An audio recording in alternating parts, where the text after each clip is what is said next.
मित्रांनो, breaking news लाईव्हमध्ये मी संतोष तावरे आपले स्वागत करतो।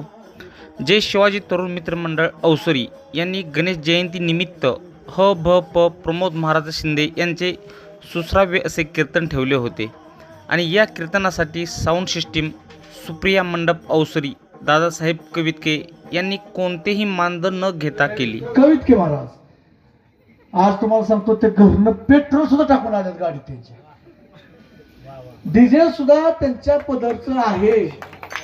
आता मी टाळ्या वाजवतो, एवढं फुकट केलं तर टाळ्या वाजवायला फुकट नको वाटतं ते तुम्हाला? कोण करतं महाराज? एवढं कोण करतं? गावाची शान आहे महाराज। आज या ठिकाणी आज सोपं नाही, एक एक माईक 5-5, 10-10 हजार रुपये किंमत आहे महाराज याची। एक वायर तुटली तर 500-700 रुपये जातात महाराज त्यांना सुद्धा। मग चला, आता जास्त वेळ माझ्याकडे नाही, पण त्यांचंही सहकार्य तुम्हाला सगळ्यांना मिळालं। तसेच या कार्यक्रमासाठी अन्नदान दादासाहेब भोसले यांनी केले होते व कीर्तनासाठीची सेवा प्रगतशील बागायतदार प्रवीण पवार यांच्याकडे होती। या कार्यक्रमासाठीचे नियोजन जय शिवाजी तरुण मित्र मंडळ शिवाजीनगर यांनी अतिशय उत्कृष्ट केले होते। ह भ प प्रमोद महाराज शिंदे यांचे देखील कीर्तन अतिशय सुंदर झाले। या कीर्तनामधील महाराजांनी सांगितलेला व्यसनावरील प्रसंग, या प्रसंगाने सर्व महिलांच्या डोळ्यात पाणी आले आणि हा महाराजांनी सांगितलेला प्रसंग फक्त 15 मिनिटाचाच असून हा प्रसंग सर्वांनी बघा, ऐका, आवडला तर शेअर करायला विसरू नका। आणि हा प्रसंग तुम्ही जर मन लावून ऐकला, बघितला तर नक्कीच एखाद्या व्यसन करणाऱ्यांचे आयुष्य बदलू शकते। त्यासाठी हा 15 मिनिटाचा प्रसंग जरूर पहा।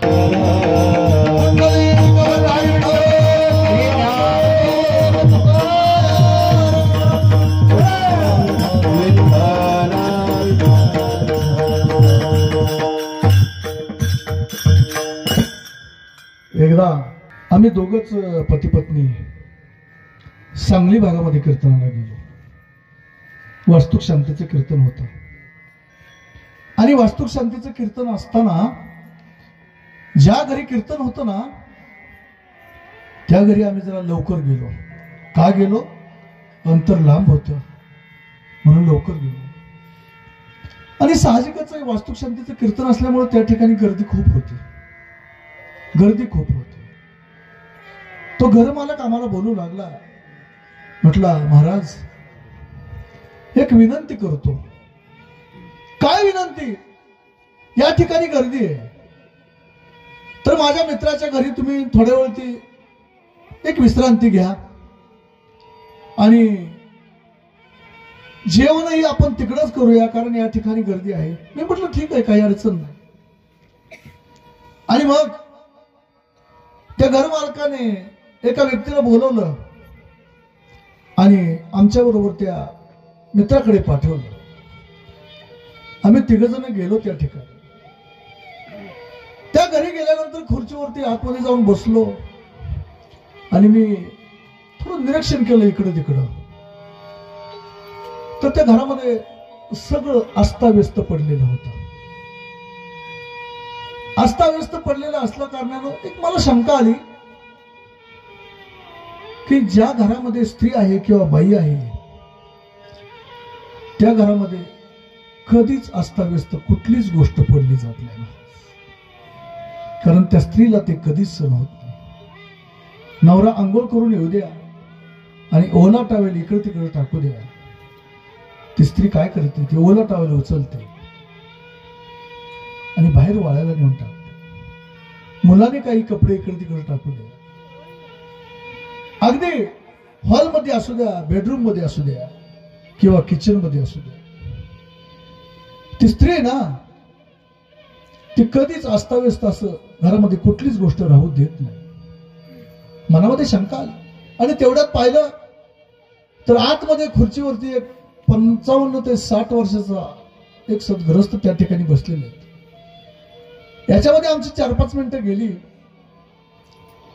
आतूनही कोण आहे ना, बाहेरून कोण आहे ना, की बाबा कीर्तनकार आलेत, महाराज लोक आलेत, कोणीतरी पाणी घेऊन येईल, काय होईल? आणि मग शेवटी तो माझ्याबरोबर असणारा व्यक्ती, मी त्याला विचारलं का हो म्हणलं, हे जे बसलेले ते कोण आहेत? त्यांनी सांगितलं तो घर मालक आहे. का म्हणलं, ते आल्यानंतर आपल्याला काय बोलत नाहीत, त्यांना काय राग आला की आपण यांच्या घरी आलोय म्हणून? नाही, राग येत असेल तर तुम्ही कशासाठी, आपल्याला आपण आलो कशासाठी इथं? असं म्हटल्यानंतर महाराज तुम्हाला जे वाटतंय तसं नाही हो, काय तसं नाही काय. तो खूप चांगली व्यक्ती, खूप चांगली व्यक्ती. एवढंच नाही, तो माझा बालपणीचा मित्र आहे. पण तुम्हाला जे वाटतं तसं नाही हो काय. मग या घरच्या स्त्रिया वगैरे काय ते वास्तुशांतीचं चालू आहे त्या ठिकाणी गेलेत का? नाही नाही नाही. मग नाही. मग एखादी गोष्ट जर आपल्याला अर्धी सांगितली ना कोणी, तर त्याबद्दल आपल्याला कुतूहल निर्माण होतं की नेमकं पुढं असेल काय. मी त्यांना सांगितलं तुम्ही स्पष्ट भाषेमध्ये मला सांगा की नेमकं काय झालंय ते. त्याने सांगितलं तुम्हाला जो व्यक्ती दिसते ना आतमध्ये खुर्चीवरती बसलेली, माझा लहानपणीचा मित्र आहे तो. खूप गरिबी होती महाराज त्यांची, खूप गरिबी. आणि खूप गरिबी असल्या कारणानं आम्ही गरिबाचीच एक मुलगी म्हणून त्याच्यासाठी निवडली आणि लग्न केलं. आणि लग्न करून आल्यानंतर मी फक्त बोलतोय कशासाठी, व्यसनावरती बोलतोय एवढं लक्षात ठेवा. व्यसन केल्यानंतर घराचं काय होतं आपल्या, त्याच्याबद्दल मी बोलतोय. सांगितलं गरिबाची मुलगी केली. 1 एकर शेती होती, फक्त 1 एकर. आणि दोघही पती पत्नी अगदी एका शेवळीला जसे बैल असतात ना, तसं दोघही एकमेकाला साथ देऊन प्रपंचाचा गाडा हाकत होते. अनुक्रमे एक मुलगा झाला, एक मुलगी झाली. आणि ती स्त्री सुद्धा त्या पतीला खूप मदत करायची. का मदत करायची सांगू? कारण तो पती सुद्धा त्या पत्नीला खूप प्रेम द्यायचा. मी सांगून जाईल महाराज, पत्नी पुरुषाच्या बाबतीत जर पाहायला गेलं ना महाराज, तर पत्नीला फक्त पुरुषाचं प्रेम हवंय, बाकी काही नाही. तुम्ही जर त्या स्त्रीला प्रेम देत असाल ना, पत्नीला आपल्या, तर ती कष्टाला कधीच मागं पुढे बघत नाही. तिला पैशाची खूप गरज नाही पडत, श्रीमंतीची गरज पडत नाही. जीवाला जीव देणारा जर पती भेटला ना, तर ती पत्नी खूप काबाड कष्ट करते आणि आपला गाडा पुढे हाकते बरं. आणि तशी स्त्री खूप कष्ट करायची. अगदी शून्यातून विश्व निर्माण केलं असा तो त्या दोघांचा प्रपंच चाललेला. पण एक दिवस काय घडलं महाराज सांगून जाईल. बाजारला तो पती गेला आणि पती बाजारला गेल्यानंतर त्याचा मित्र त्याला भेटला.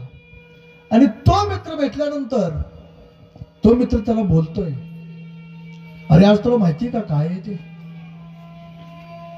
आज 31 डिसेंबर आहे. मग काय करायचं? तू माझ्या बरोबर चल. अरे कुठं जायचं? नाही तू माझ्या बरोबरच चल. त्या पतीला नेलं, त्या मित्राला नेलं आणि एका दुकानामध्ये नेलं महाराज. आणि पहिलाच घोट त्याने घेतला. मी तुम्हाला सांगून जाईल महाराज, शराबी सिर्फ शराब नहीं पीता, शराबी सिर्फ शराब नहीं पीता, क्या क्या पीता है? वो अपनी माँ की खुशियां पीता है, अपनी माँ की खुशियां पीता है, पत्नी का सुकून पीता है, अपने बेटे के सपने पीता है और पिता की प्रतिष्ठा पीता है. ये सब पहले घोट में हो जाता है.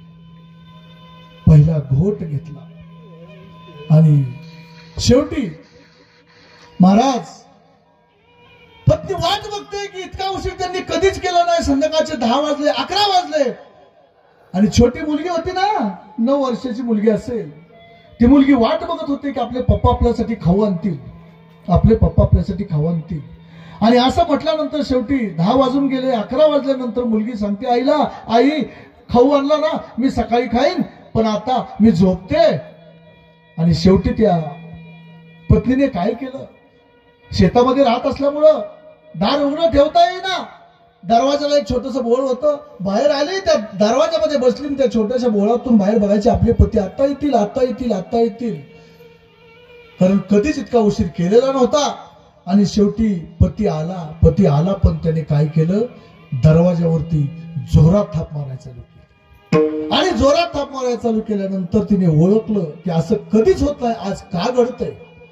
शेवटी दार उघडलं की भपकन वास आल्यानंतर तिच्या काळजामध्ये धस्स झालं की आज जवळजवळ किती वर्षाचा प्रपंच केलेला आहे, पण असं कधीच घडलं नाही, यांना कोण भेटलं असेल. आला असा तो पती जाऊन झोपला आणि रात्रभर ती पत्नी नाही झोपली, काही बोलली नाही, पतीला काही बोलली नाही. आणि मग महाराज दुसऱ्या दिवशी तो उठला, चला आज आपल्याला काही पत्नी काही बोलली नाही ना, दुसऱ्याही दिवशी तो पिऊला. असं करत करत इतका सुखी आणि चांगला संसार होता महाराज. शेवटी 1 एकर शेती होती ती सुद्धा विकली गेली. आणि व्यसनामुळं काय झालं, डोक्यावरती कर्ज झालं. आणि एक दिवस ज्याचं दुकान होतं तो दुकानदार बोलू लागला, काय बोलू लागला की आज संध्याकाळपर्यंत जर तू माझी उधारी नाही दिली ना तर मी तुला घरी येऊन मारीन.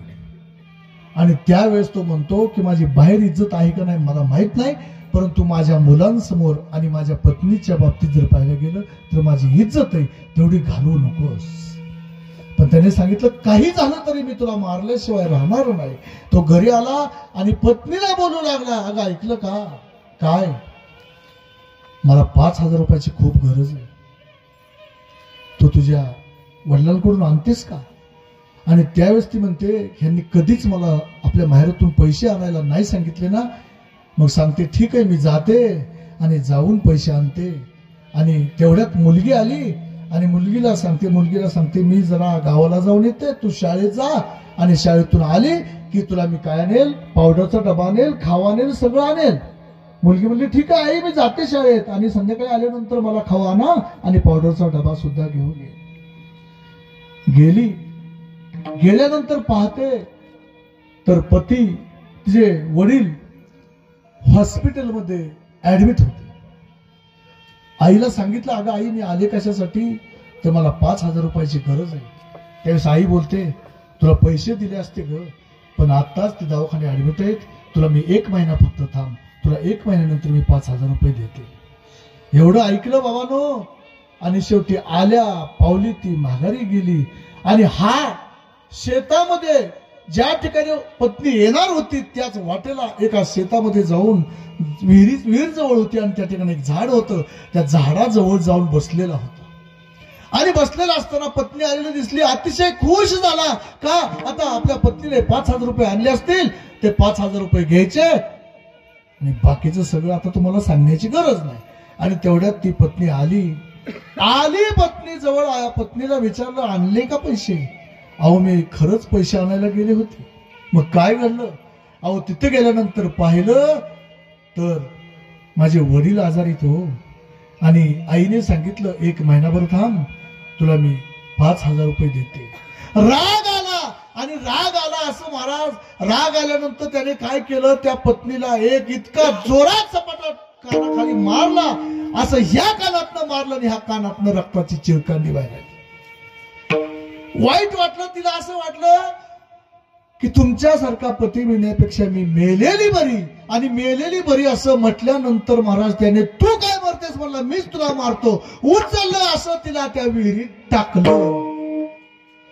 आणि विहिरीत टाकल्यानंतर महाराज तिने काय केलं तर एक आपापला हात ढकलता त्याच्या पायाला लागला आणि पायाला धरून ओरडते, अहो मला मारू नका, मला वाचवा, मला मारू नका, मला वाचवा. पण अंगामध्ये आकाबाई होती ना, आकाबाई अंगात असल्यामुळं त्याने तो हात, आज ज्या पत्नीने एवढं आपल्या पतीला खाऊ घातलं, इतका संसाराला हातभार केला, त्याने तो हात जी आधार म्हणून ती मागत होती, दुसऱ्या हाताने मारलं आणि तो हात विहिरीत सोडून दिला. अशी जाऊन ती मोटरीवरती पडली आणि मोटरीला धडकून डायरेक्ट तळाला गेली. सत्य कहाणी महाराज, सत्य कहाणी. तास 2 तासाने सावध झाल्यानंतर त्याला समजलं की आपल्याकडून काहीतरी घडलं आणि मग तो ओरडू लागला आणि गाव गोळा केलं. आणि गाव गोळा केल्यानंतर विहिरीतून आपल्या पत्नीचा मृतदेह बाहेर काढला आणि काढल्यानंतर महाराज घरी आणला मृतदेह. घरी आणल्यानंतर डोक्यात सर्व काही त्याच्या आलं की आपण आपल्या पत्नीला मारले. आणि तेवढ्यात 5 वाजले आणि 5 वाजता महाराज 9 वर्षाची मुलगी घरी आली हो. आणि आल्यानंतर तिची मैत्रीण तिला सांगते, अगं पाहिलं का तुझ्या दारात खूप गर्दी, खूप गर्दी. त्यावेळेस ती काय बोलत होती, हो अगं माझी आई ना आज मामाच्या गावाला जायची होती, कदाचित माझ्या आईने मामाला घेऊन आली असेल आणि मला खाऊ सुद्धा आणणार होती. काय झालं, माझा मामा आला असेल, माझा मामा आला असेल. आणि पळत पळत जाऊन पाहिलं तर महाराज काय होतं, त्या ठिकाणी आईचं प्रेत होतं, प्रेत. पळत आली महाराज, आईच्या अंगावरती अंग टाकलं आणि चेहरा पाहायला गेली तर चेहरा जागेवरती नव्हता हो. चेहरा सगळा त्या मोठीला धडकल्यामुळं फुटून गेलेला होता, फुटून गेलेला होता. काय घडलं महाराज,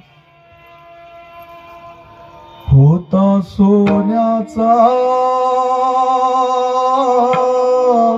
संसार, राजा राणीचा दरबार. होता सोन्याचा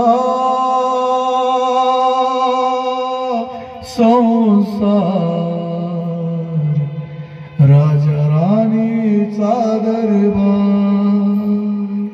कशी काळाची चाहूल आली, बाग सुखाची करपून गेली. कस विपरीत झालं सार, होता सोन्याचा संसार, राजा राणीचा दरबार. आणि मग तो पती शुद्धीवर आल्यानंतर म्हणू लागला, तुझ्या विना जन्म सोना, एकाकी पडलो ग.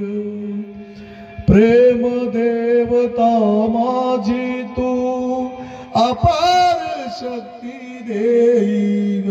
जरी कोसळलं आभाळ, तरी करीन मी सांभाळ.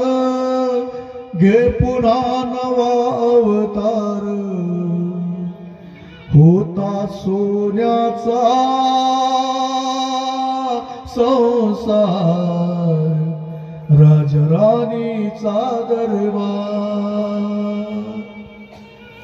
आता सावध झाला आणि सावध झाल्यापासून त्या दिवसापासून पश्चाताप दग्ध होऊन शुद्ध हरपलाय. आणि ज्यावेळेस पत्नी गेली ना तेव्हापासून तो असा एका जागेवरती बसून आहे. कशामुळे झालं एवढं, पहिला घोट, एक फक्त घोट दारूचा घेतला, आयुष्याचा सोन्यासारखा प्रपंच चाललेला धूळदैदान झाली. म्हणून बाबांनो आयुष्यामध्ये कधीच कधीच व्यसन करू नका. व्यसन हे फार घातक आहे. आणि बाबांनो आई बापाने जे तुम्हाला सांगितलं ना तेच सत्य. आई बापाची तुम्ही सेवा करा, तुम्हाला देव भेटल्याशिवाय राहणार नाही. दगडाच्या देवाची पूजा करून तुम्हाला देव भेटल्याची गॅरंटी नाही, पण जिवंत आई बापाची जर तुम्ही सेवा केली ना तर तुम्हाला पंढरपूरचा पांडुरंग परमात्मा भेटल्याशिवाय राहणार नाही. ज्ञानेश्वर